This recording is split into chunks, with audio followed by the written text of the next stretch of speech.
Have you ever felt that there is something beyond what the eyes can see? Something that pulses in the silence between words, like a sacred presence watching us and inviting us to look within? Many talk about the miracles, parables, and sermons of Jesus. But few ask themselves, what happened in those moments when he withdrew in silence, alone, away from the crowd? What did he do in those hours that the Gospels only whisper about? What was this hidden place where the words ceased, but the light expanded? The oldest accounts suggest that Jesus often withdrew to secluded places, deserts, caves, or mountains. These moments were not just simple breaks for rest. They were profound rituals of reconnection. And there are those who say that amidst this absolute silence, he not only replenished himself, he transmitted. He transmitted the Spirit. He transmitted the Word. He transmitted the Christ consciousness itself to those who were ready to receive. And this happened in a special place, which some apocryphal manuscripts call the Room of Silence. Imagine for a moment this space, without images, without noise, without stimuli, just stone, air, and presence. An invisible temple, hidden even from the eyes of those closest. There, the Master did not teach with words, but with energy. His hands did not gesture. They vibrated. His eyes did not stare. They penetrated. There, everything was silence, but everything was revealed. Since the dawn of spirituality, silence has been revered as the state where the soul can finally hear. In the Egyptian tradition, initiates spent years in silence before receiving the final teachings. In Tibet, monks isolate themselves in caves for decades to access higher planes. Among the Essenes, silence was a sacred discipline, practiced daily at dawn. And it is no coincidence that Jesus would have spent years among them before starting his public mission. But what makes silence so special? Why do so many masters revere it as the most direct path to the divine? The answer lies in the very nature of existence. Sound is vibration. The noise of the world is distraction. Silence, on the other hand, is not absence. It is pure presence. It is the field where spiritual transmission happens without interference, where the Holy Spirit directly touches the disciple's heart. The Room of Silence, therefore, was not just a physical place. It was a vibrational state, a point where heaven touched earth without words, without dogmas, without visible rituals. And those who entered there, and there were few, experienced something that could not be explained. It was as if they had been connected to an eternal source, and once connected, they would never be the same. These accounts, rare and often discredited, began to emerge more strongly after the discovery of the Dead Sea Scrolls and the Gnostic Gospels in Nag Hammadi. There we find mentions of silent retreats, of meetings where Jesus transmitted light, and where no word was spoken, but everyone understood. These documents, kept out of the official canon for centuries, reveal a facet of Jesus that few traditions dare to explore. That of an energetic master, a channel of the divine, a being who transmitted states of consciousness directly to others. And why does this matter to us today? Because we live in an era of incessant noise. We are surrounded by distractions, opinions, notifications, pressures, and expectations. And in this chaos, many seek answers, connection, purpose. But the secret may not lie in seeking more, but rather in silencing more. Because what Jesus did in that room, or in that state, is still accessible. What he awakened in others can be awakened in us. This is the big gamble of this video. This is our stake. If the silence room really existed, and there are strong indications of this, then it is a lost key of profound spirituality. A key that can reconnect the human being to their divine spark without intermediaries. And if this practice was central to Jesus' work, then we are faced with a truth that has been obscured by millennia of external interpretations. Throughout this video, we will explore the hidden paths of spiritual history. We will delve into the silent trails of the Essenes. We will revisit the mountains and caves where Christ retreated. We will study the effects of spiritual transmissions on the human energy field.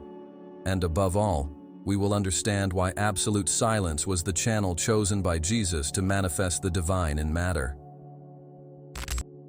But be warned, this will not be a mere intellectual journey.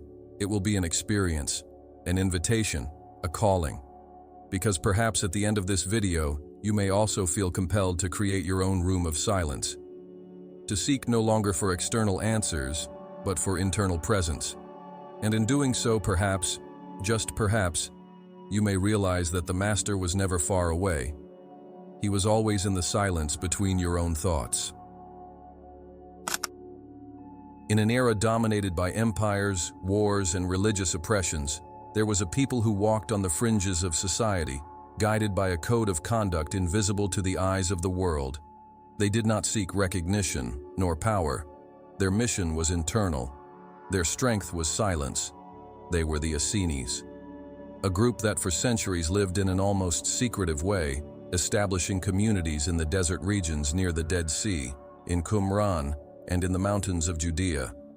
Today, more than ever, they call us to remember what has been forgotten. The Essenes were not just a religious sect or a group of secluded monks. They were alchemists of the soul. They studied the stars, healing through herbs, body harmony, and the sacred geometry of creation. But above all, they valued silence as a spiritual technology. Their days began with long periods of introspection. There was no noise, only listening, and not listening to the world, but to the spirit. Silence was their language with the divine. Many scholars assert that Jesus, during the hidden years of his youth, those not mentioned in the Gospels, lived among the Essenes. And it makes sense. The purity of his message, the profound spiritual knowledge, the absence of desire for glory or power.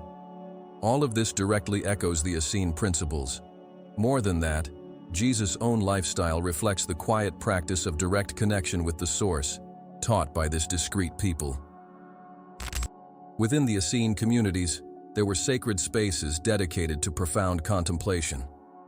Some manuscripts found in Qumran suggest the existence of an underground room, isolated from noise and light, where only the most advanced initiates could enter. This could have been the so-called room of silence, a place not for study, but for direct reception of spiritual light. There, no words were spoken. There, the silence was absolute, because it was believed that only in silence could the voice of God be heard without distortion. But this room was not just any sanctuary. It was built based on astronomical and vibrational guidelines. The placement of stones, the geometry of the space, the acoustics, everything was designed to create a specific resonance field, a space that amplified spiritual presence and facilitated access to elevated states of consciousness. It wasn't superstition, it was spiritual science, a science that modernity has forgotten, but that the ancients mastered with expertise. The rituals within this environment involved fasting, controlled breathing, and long hours of immobility. The initiates entered this state not to escape from reality, but to penetrate it more deeply. It was there that they received visions, guidance, internal activations. And it is in this context that the true meaning of silent spiritual transmission is understood. It was not something external, taught with words. It was a process of energetic induction, where the master elevated the vibration of the space, and with that, of the disciple. Over time, accounts have emerged that Jesus, as an adult, returned to these places, not to study, but to transmit. He became the conductor of an energy that directly touched the hearts of those present. He didn't need to say anything. His field did the work. It was as if he opened an invisible portal that allowed the manifestation of the Christ consciousness within each being around him. And this process, although invisible, was profoundly transformative. The Essenes in turn understood what was happening. They knew that Jesus was not just a healer or prophet, he was the conscious channel of divine will. And for this reason, they welcomed and protected him. The records found in the Dead Sea Scrolls speak of a master of righteousness, an enlightened figure who would transform the world with his light. Many scholars believe this was a prophetic reference to Jesus. And if so, the Essenes knew who he was long before any baptism or public miracle. Furthermore, there is evidence that Jesus' own closest disciples also had contact with the Essene teachings. John the Baptist, for example, is believed to have lived in Qumran for years before his public mission. And it is John who baptizes Jesus, not as a religious act, but as a vibrational passage, a spiritual acknowledgement. It was as if the lineage of silence was being passed on. Silence for the Essenes was not merely an absence of sound. It was an active practice. They taught that silence has three levels: the physical, ceasing external noise; the mental, silencing repetitive thoughts; and the spiritual, opening oneself to the unknown. And only those who traversed these three layers could truly hear. Not the sounds of the world, but the whispers of the soul. And this is precisely what Jesus manifested with such naturalness. He listened to what no one else heard, and conveyed without words what no one else could express. And then a profound question arises. What if Jesus' greatest teaching was never recorded because it couldn't be spoken? What if his most powerful message was silent, energetic, vibrational? The Gospels report that crowds were healed just by his presence, that he knew what was in the hearts of men, that when he touched someone, something profound happened. But what if all this was the result of a practice learned in the room of silence? Today, while the world screams, the Essenes continue to call us, not with words, but with presence. Their legacy survives not in temples or dogmas, but in subtle practices, in soul memories. And that's precisely what this video series aims to recover: the forgotten practice of silence as a direct path to divinity. When we think of Jesus, it's common for his powerful words, his sermons, his transformative parables to come to mind. But what if the true power of the Master wasn't in what he said, but rather in what he emanated? Far beyond spoken word, Jesus operated on an energetic level that escaped common comprehension. His greatest teachings were not spoken, but felt. His true language was silence, and his true message, a living spiritual transmission. Various passages from the Gospels reveal a recurring pattern. Jesus often withdrew from the crowds to pray alone. At first glance, this may seem like a common act of retreat, but within a deeper spiritual context, we see that these moments were of intense connection with higher planes. They were not simple prayers, they were expansions of consciousness. There, in the absolute silence, Jesus not only nourished himself spiritually, but also became a pure channel of divine energy. The Gospel of Luke tells us, "But Jesus often withdrew to lonely places and prayed." Luke 5:16. But what did this prayer truly mean? What did he access in these quiet retreats? The answer, according to Gnostic manuscripts and esoteric traditions, is that in these moments, Jesus fully aligned himself with the Christ consciousness, a vibrational field of pure divine intelligence that transcends time and space. And from this state he transmitted. Spiritual transmission is not a new concept. Masters from various ancient traditions speak of this: the ability of an elevated being to induce, without words, expanded states of consciousness in another being. It's like lighting a candle with another already lit. The Master does not teach with concepts. He activates. He vibrates in such a high field that his mere presence transforms the environment and those who are receptive. And Jesus, according to these hidden currents of knowledge, was the highest spiritual transmitter in human history. During their encounters with the disciples, there were times when there was no formal teaching. There was just presence, silence. And in this silent field, something happened. Something that eluded the intellect, but penetrated deeply into the being. In many accounts, the disciples claimed to feel an indescribable peace, sudden clarity, inner visions, after being in silence with the Master. This is not a coincidence. This is transmission. The apocryphal Gospel of Thomas reinforces this idea by stating that he who is close to me is close to the fire. This fire is not physical, it is spiritual. It is the living frequency of the Christ consciousness being radiated by a body that has become an absolute channel of the source. And when this frequency is absorbed by another being, it awakens something that was already there, the divine spark. Jesus, therefore, did not come to teach in the common sense. He came to remind, and he did this by creating vibrational fields capable of awakening the dormant Christ within each being. That's why he said, "The kingdom of God is within you." He didn't come to build external temples, he came to activate internal sanctuaries. And for this, the method was silence. Because in silence there is no mental resistance, there is no debate, there is no distraction, there is surrender. And in surrender, the soul opens like a vessel. This way of imparting wisdom is so powerful that it transcends centuries. Even today, there are people who, in profound moments of prayer or meditation, feel the presence of Jesus without hearing a single word. They feel peace, guidance, healing. This is live transmission.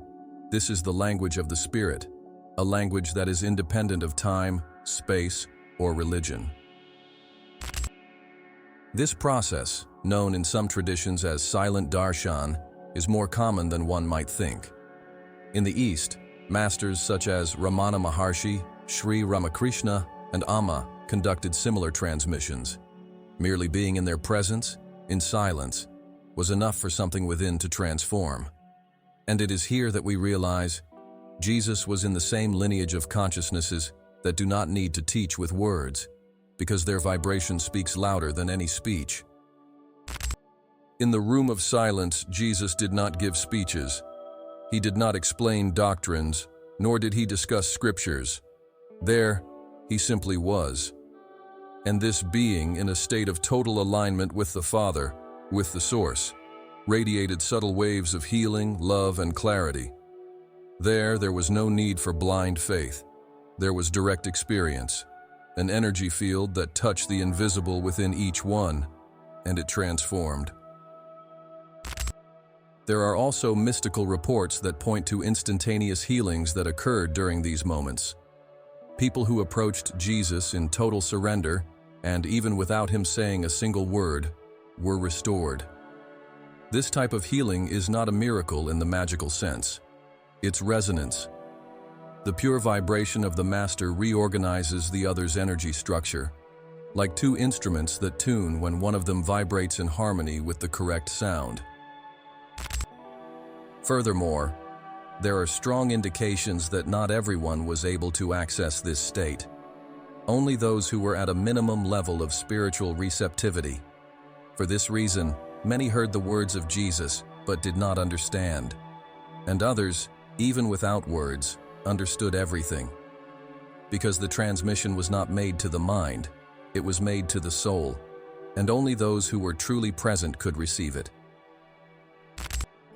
Thus, silence ceases to be absence and becomes full presence.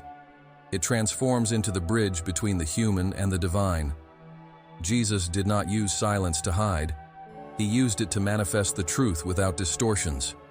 A truth that vibrates, that heals, that awakens. A truth that, once felt, changes everything. Today, this silent practice continues to thrive. In spiritual retreats, in deep meditations, in subtle encounters with the invisible. The transmission continues, because the source that operated through Jesus has not left. It continues to flow, and silence, when genuine, is still the gateway. The invitation, the room where the Spirit enters and says, "Here I am." Behind every great spiritual transformation, there is a setting, a physical space that supports, amplifies, and translates the invisible into tangible vibration. Jesus did not choose his spiritual retreats randomly. Each place he visited carried a specific frequency. The mountains, deserts, caves, and valleys he walked through formed a living energy network. And there, at these power points, he performed what few saw, but everyone felt: silent spiritual transmissions.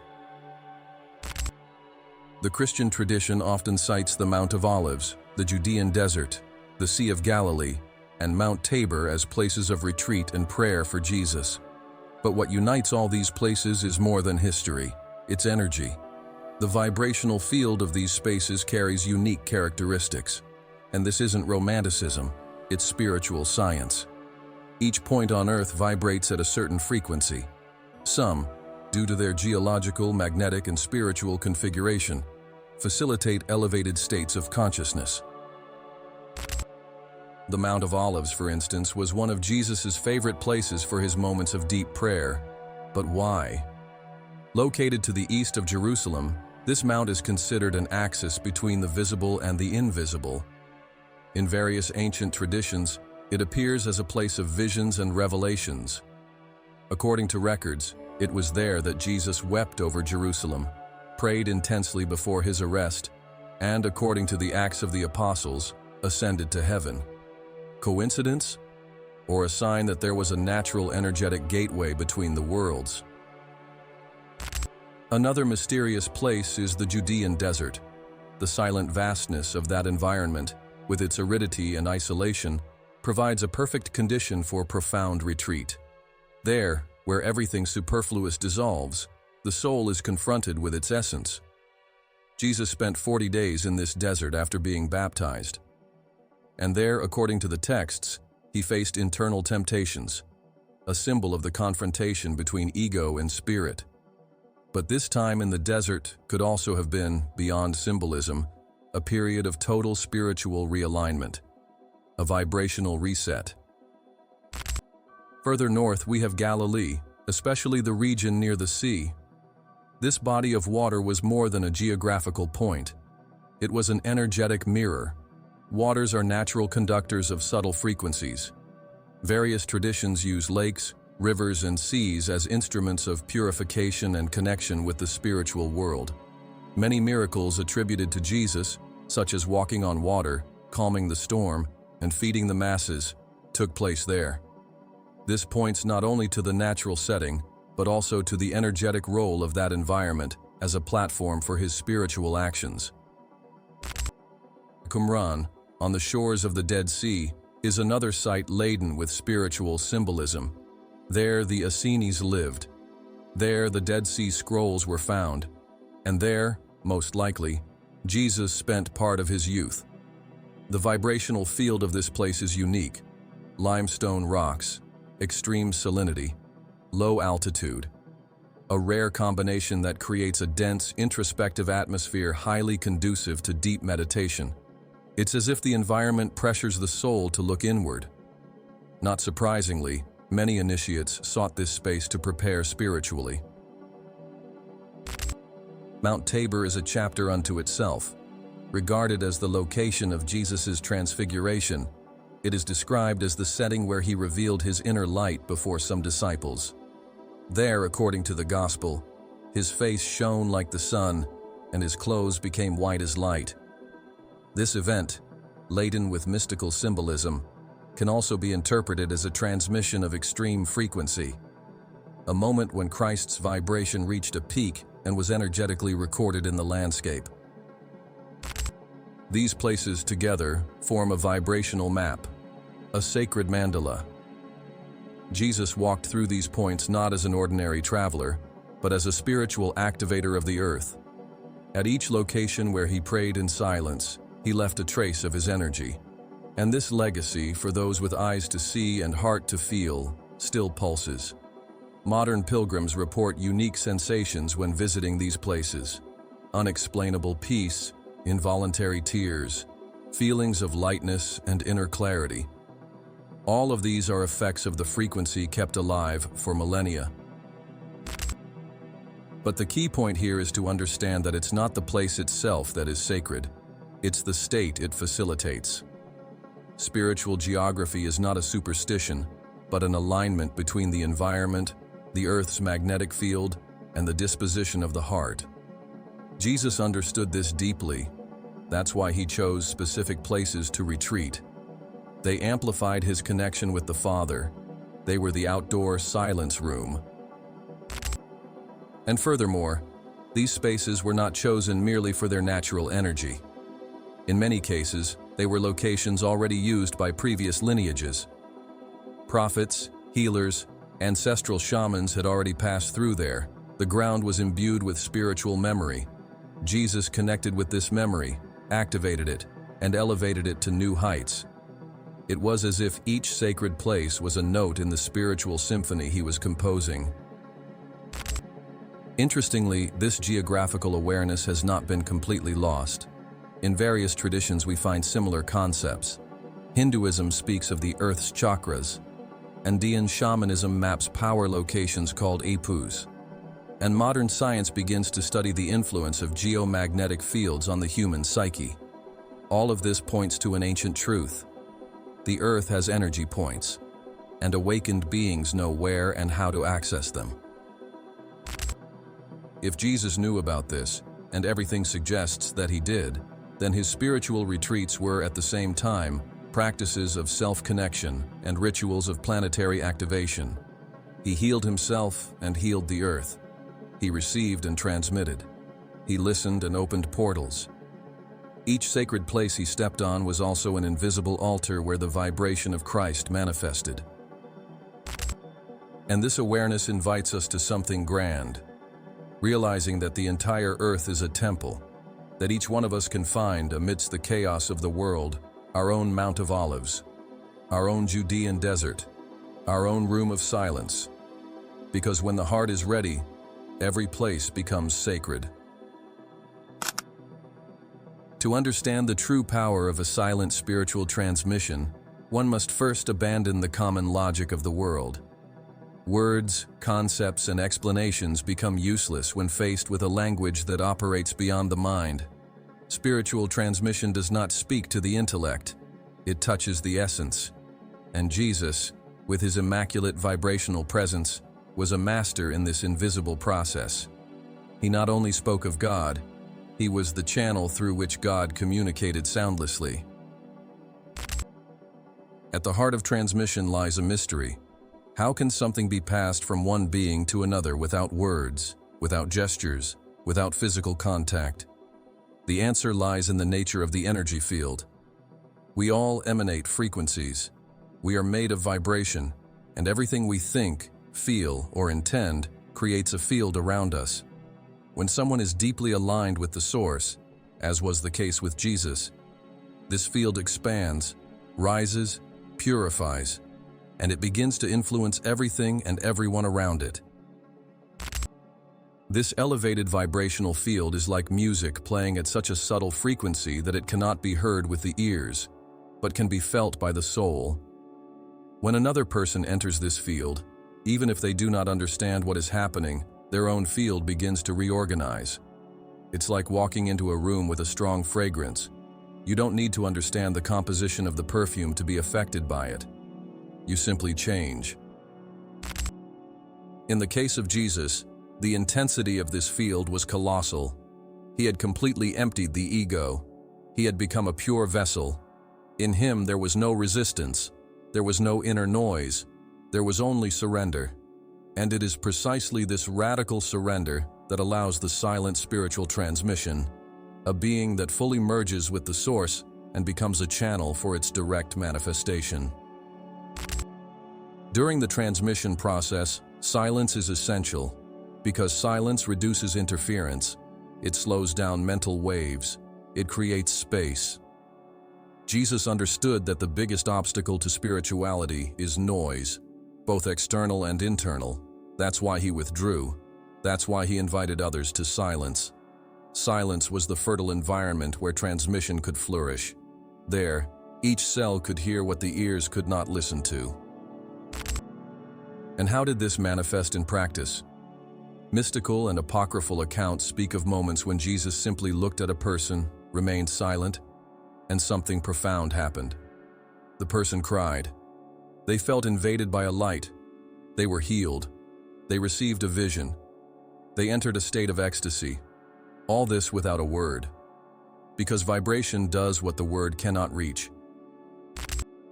This type of transmission is not limited to direct physical contact. The energy surpasses barriers.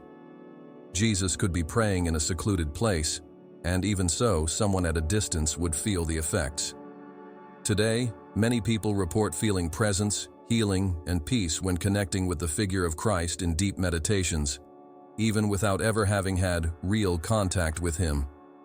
This is possible because the vibrational field does not belong to time nor space. It is eternal. It is now. But the transmission doesn't just depend on the one who emits. It also depends on the one who receives. The disciple, the seeker, must be in a state of inner openness. Jesus said, "Whoever has ears to hear, let them hear." But he wasn't talking about the physical ear. He was referring to the ear of the soul. The vibrational receptacle needs to be clean enough to capture what is being transmitted. Otherwise, the signal is emitted, but not tuned in. This principle is like that of a radio station. The station is broadcasting all the time, but only those who tune in to the right frequency hear the music. Jesus was transmitting all the time, sometimes with words, often without any. And those with a sensitive heart, with an open field, felt more in a second of silence by his side than in hours of teaching. Breathing was also a significant factor in this process. Although the Gospels do not detail breathing practices, parallel traditions, such as those of the Essenes and desert mystics, suggest that conscious breathing was part of the preparation to receive transmissions. Jesus, when praying, often lifted his eyes to the heavens and sighed deeply. These gestures are not merely symbolic, they are energetic and breathing alignments that increase vibrational receptivity. Another fundamental aspect is intention. Every silent spiritual transmission is driven by a high intention. There is no desire to convince. There is no goal to indoctrinate. There is only the unconditional love of sharing what is eternal. Jesus was not seeking followers. He was looking for souls willing to remember. And for these souls, he offered the pure frequency of the kingdom of heaven, not in theory, but in direct experience. The most impressive thing is that this transmission did not cease with the physical death of Jesus. It continues.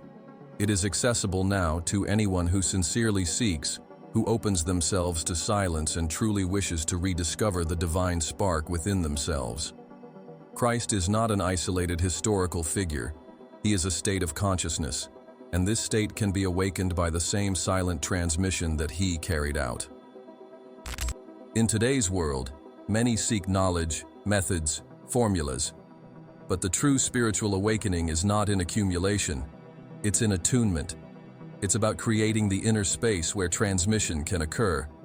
It's about preparing the inner field with purity, intention, and listening. Because Christ is transmitting. And the question is, are we listening? Thus, we understand that the room of silence was more than a physical place. It was the sacred theater where this spiritual transmission became possible. It was the vibrational womb where the soul was fertilized by the divine frequency. And Jesus, on this invisible stage, was at the same time priest, channel, and offering. He gave everything of himself, without words, so that we could remember all that we are. Since the dawn of time, spiritual masters have recognized a fundamental truth. Everything vibrates. The universe is not made of solid matter as it appears, but of constantly oscillating energy fields. Planets, bodies, thoughts, emotions. Everything pulsates. Everything emits a frequency. And in this vast ocean of vibrations, there is a silent language, more accurate than any human alphabet, that connects the spirit to its origin. Jesus, the supreme master of this invisible art, understood and operated in this field perfectly. In traditional accounts, we see that Jesus often spoke little but transformed greatly. This was due to the fact that his true language was not verbal. He spoke with the heart. He conveyed with his presence. And his actual speech, occurred at the level of vibration. With each gesture, each look, each moment of silence, he emitted waves that tuned others into higher dimensions of consciousness. It was as if he spoke directly to the essence of each being, bypassing the ego filter. This vibrational language resonates in various mystical traditions. In Hinduism, Nada Brahma, the world is sound, represents the idea that creation emerged from a primal vibration. The sacred sound Om is considered the original frequency of the universe. In esoteric Christianity, the concept of the Word, "In the beginning was the Word," John 1:1, indicates that creation took place through a divine vibrational emission. This word, often translated as word, was not a spoken word, but a creative vibration. And here comes the silence. Because true silence is not the absence of sound, it's a field of pure potential. The silence of Jesus was not an emptiness. It was a vibrational womb, a space where the word could resonate without interference. He understood that, in silence, the soul is more vulnerable to the vibration of the spirit. Therefore, he used silence as a tool of transmission. There, without distractions, his divine frequency could touch the other at their deepest layer. Modern physics is beginning to validate what mystics have always known. The physicist David Bohm, for example, spoke of an implicate order, an invisible field where everything is connected by vibration. He believed that the manifest reality is just a surface, and that there is constant communication at subtle levels that we still do not understand. Jesus was already operating at this level. He was the very living manifestation of this implicate vibrational order. This invisible communication, however, requires sensitivity. It cannot be decoded with common senses. That's why Jesus said, "Those who have eyes to see, let them see. Those who have ears to hear, let them hear." He was not talking about physical vision or hearing, but about subtle capacities of the spirit, and only those who cultivated inner silence could perceive the language he transmitted. By using silence as a channel, Jesus activated specific frequencies within the other's field.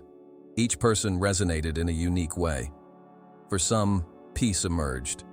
For others, tears. For yet others, a sudden clarity or an inner call.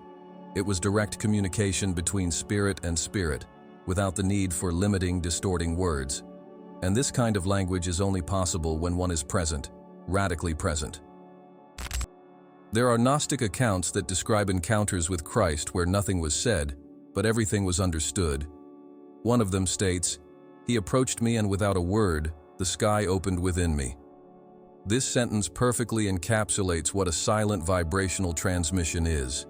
A frequency that opens portals within the being, that activates ancestral memories, that dissolves the veil between the human and the divine. The human body is a spiritual antenna. Each cell vibrates. Each organ emits frequencies. The heart, in particular, generates an extremely powerful electromagnetic field, surpassing that of the brain. Jesus operated on this heart frequency. When he remained silent, his heart radiated unconditional love, compassion, total acceptance, and this was more transformative than any doctrine, because no one can resist the vibrational truth of pure love. Today, this language is still accessible, but to hear it, one must learn to listen anew, listening with the body, with the soul, with the inner silence, deep meditations, silent contemplations, full presence in front of nature. All of this trains us to relearn this forgotten listening, because Christ continues to speak, continues to transmit. But now, one must be silent to hear. Practices such as sound healing, Tibetan bowl therapy, mantras, and even sacred classical music are human attempts to recreate this vibrational field. But Jesus did not need instruments. He was the very sound of creation, the frequency of absolute love, and every person who allowed themselves to be in his presence, even in silence, was tuned. They were readjusted. They were awakened to their true divine nature. Finally, Silent vibrational language is a reminder of our true home, a space where everything communicates with everything without noise, without hurry, without words. A space where love speaks without voice and truth shines effortlessly. Jesus did not come to bring a new religion. He came to remind us of this forgotten language. And he did this with a look, with presence, with silence. Because in silence, the word still lives. We live in an era where noise is constant. Not just the noise of cars, voices, electronic devices, but also the mental, emotional, and existential noise. It's the excess of thoughts, desires, expectations. The noise of comparison, pressure, fear of the future. Modern life has become a field of incessant stimuli, distancing us more and more from the silent essence that dwells within us. And it's in this scenario that silence becomes a revolutionary act. Jesus understood this deeply. He knew that the external world is merely a reflection of the inner turmoil. Therefore, he often withdrew, to remember, to listen, to align with the Father, not through speeches or long prayers, but through profound retreat and absolute silence. By doing this, he was not running away, he was confronting himself, the impulses, the illusions of the ego, and returning to the unwavering clarity of the spirit. Silence is uncomfortable because it exposes us. When there's no distraction, there's no escape. We are face to face with our thoughts, our pains, our unresolved memories. And that's exactly where the power lies. Silence is not a space for rest. It's a field for healing. It brings to the surface what is hidden, so it can be recognized, felt, and released. This quiet path, so present in the life of Jesus, is also an invitation to rebuild our own inner home. Contrary to what the world has taught us, it is not in constant doing that we find clarity. It is in pausing, in silencing. It is when we stop chasing the light outside that we realize the true flame is already burning within us. But why are we so afraid of silence? Because it disarms us. It removes our masks, and often it reveals that we live more in noise than in truth. Jesus, by repeatedly choosing silence, was showing us that the truth doesn't need to be shouted. It just needs space to be heard. And silence is that sacred space. Various spiritual traditions point to silence as an indispensable tool on the path to enlightenment. Buddha achieved awakening in absolute silence, sitting under the fig tree. Lao Tzu wrote the Tao Te Ching as the fruit of years of silent contemplation. Rumi, the Sufi poet, said, "Silence is the language of God. Everything else is a poor translation." What unites all these masters? The courage to look within and find, in the apparent void, the fullness of being. In everyday practice, however, silence doesn't have to mean total isolation. It can start with small gestures, turning off your cell phone for an hour, walking in nature without earphones, practicing mindful listening, breathing in silence for a few minutes upon waking. These are simple actions, but when done with presence, they completely reconfigure our energy field. Silence is like a river. The more we allow it to flow within us, the more it cleanses, reveals, and nourishes. The true inner revolution begins when we stop searching externally and start cultivating internally. And the most fertile ground for this cultivation is silence. It helps us realize that we are not the thoughts we think, nor the emotions we feel. We are the observer. We are the silent presence that witnesses everything. Jesus lived in this state. That's why, even amidst pain, injustice, and the cross, he emanated peace, because his silence was internal, a state of the soul, not an external circumstance. There is something deeply subversive about remaining silent in a world that wants you to scream all the time, that wants you to prove yourself, defend yourself, justify yourself. When you choose silence, you also choose sovereignty over your mind. You say, "I don't need to respond to everything. I don't need to control everything. I can simply exist. I can simply be." And this freedom, although invisible, is one of the greatest a human being can achieve. creating a personal room of silence, whether at home, in a corner of your room, or just within yourself, is to create a portal for reconnection, a refuge where the soul breathes, where the ego dissolves, where the spirit expresses itself effortlessly. And the most amazing thing is that, by cultivating this inner space, you become a center of peace for the world. Your presence begins to radiate silence, and where there is true silence, there is healing. There are countless stories of transformation through silence. People who, amidst chaos, found clarity by simply stopping. Accounts of important decisions made not based on logic, but after moments of profound quietude. Silence is wise. It teaches without teaching. It reveals without speaking. It heals without touching. Because true silence is the language of the Spirit. And just as Jesus conveyed through silence, we too can. There is no need to be a master, nor a prophet. It is enough to be sincere. It is enough to quiet the world within oneself to hear what the soul has always tried to say. Because deep down, we all already know the way. We just need to be silent to remember. For centuries, we have sought Christ outside of ourselves, in churches, in books, in rituals. But the true teaching of Jesus has always been clear and direct. The kingdom of God is within you.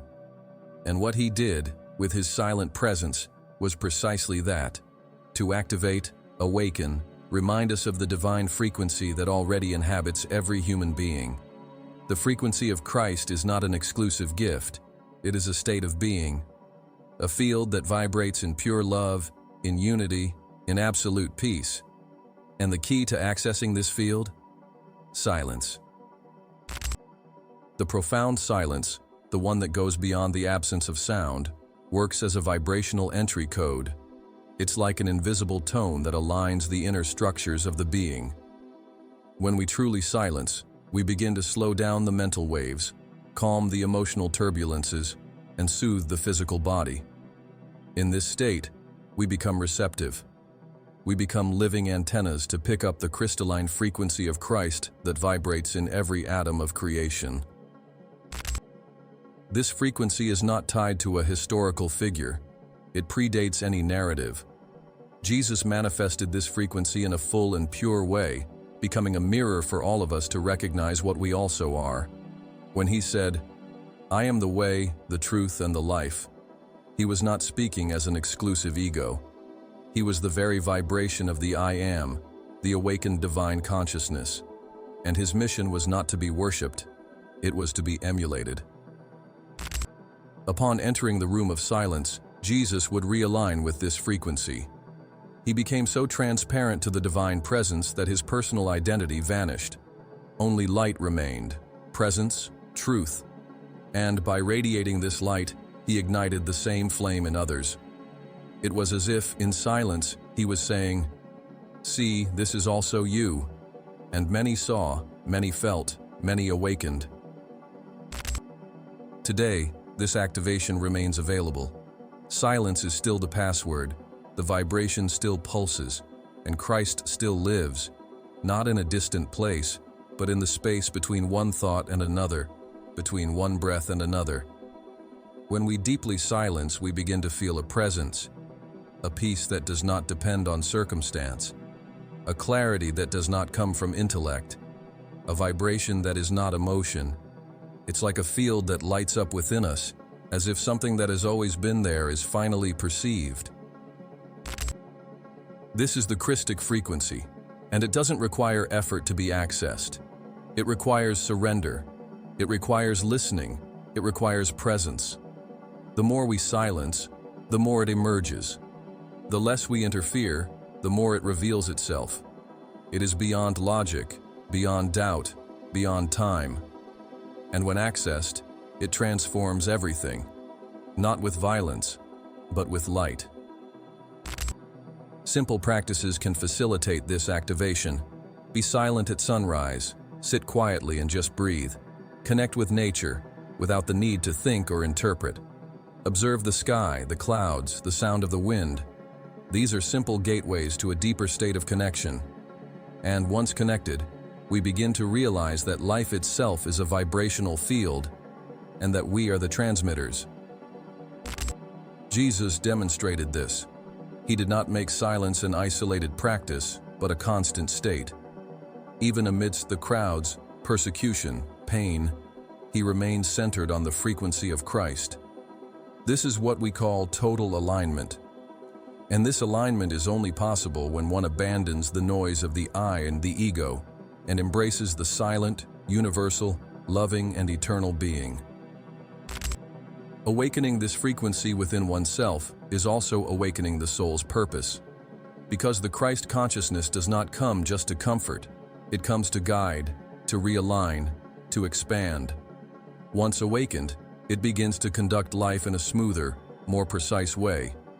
Intuition intensifies, synchronicities increase, decisions become more aligned. Not because we start to know more, but because we start to listen better. This listening is internal. It's the soul whispering.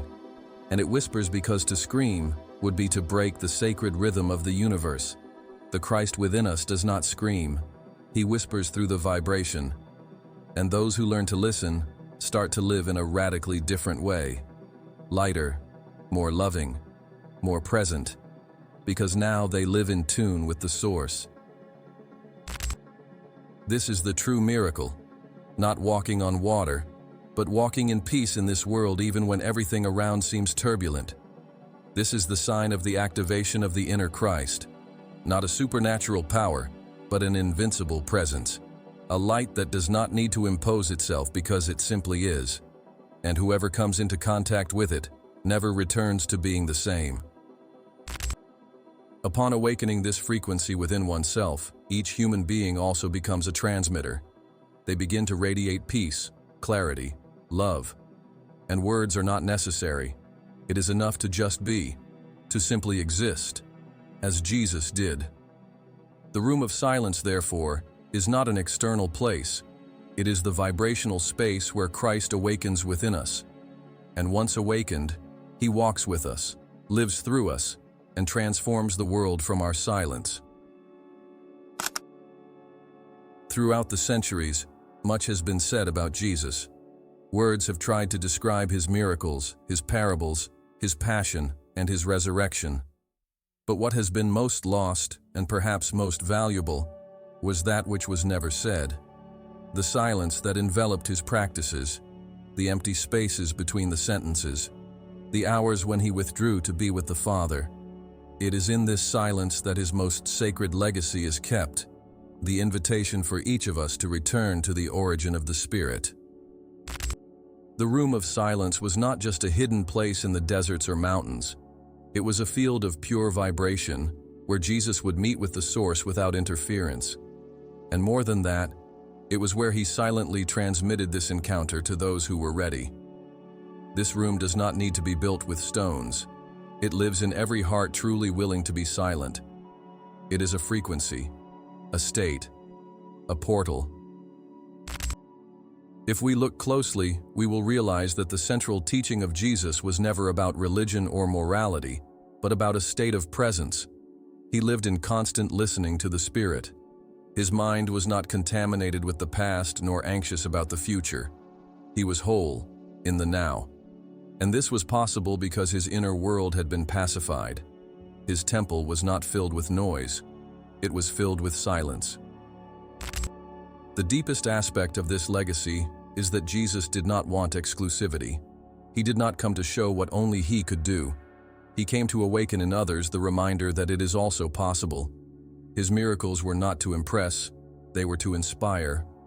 His words were not to dominate, they were to liberate. And his silences were not empty. They were filled with a presence so intense that they marked the hearts of those who experienced them. There is a reason why the most transformative moments of your life happened in silence. The birth on a serene night, the retreat in the desert, in deep solitude, the Mount of Olives under the stars, and even in the crucifixion, when the world expected a protest, an outcry, and he just fell silent. Because silence was his pact with the divine. It was his way of saying, even without words, I am one with the Father. This silence is revolutionary because it returns power to us. It frees us from dependence on external masters, on intermediaries. It tells us, enter. You can too. In a world saturated with voices, ideologies, and distractions, becoming silent is an act of courage, a reclamation of one's own soul. And in this gesture, we are not only honoring the legacy of Jesus, we are living the Christ within us. Silence, therefore, is not the end of the journey.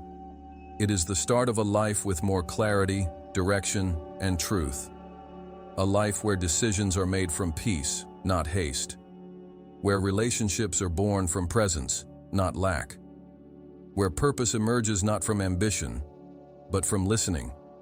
Because in silence, we hear something that the world cannot offer us, the voice of the Spirit.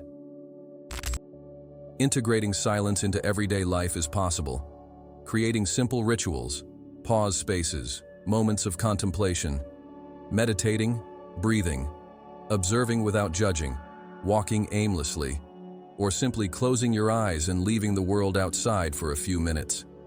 These are ways of saying, I am here, I am present, I am available for the truth that lives within me.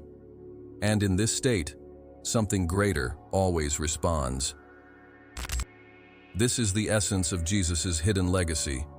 Not the dogmas, not the temples, not the hierarchies, but the living reminder that the connection with God is direct, intimate, silent, and indestructible.